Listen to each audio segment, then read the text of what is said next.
guys, how are you today? So yesterday I went to get some soil because I was out, and look what I came home with.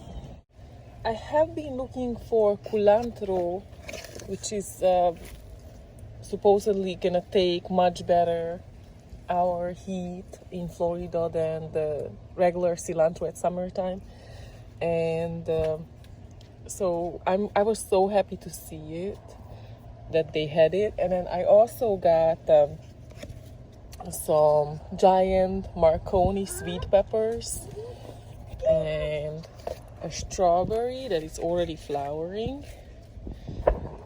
This is a quinoa strawberry, and this is a peppermint.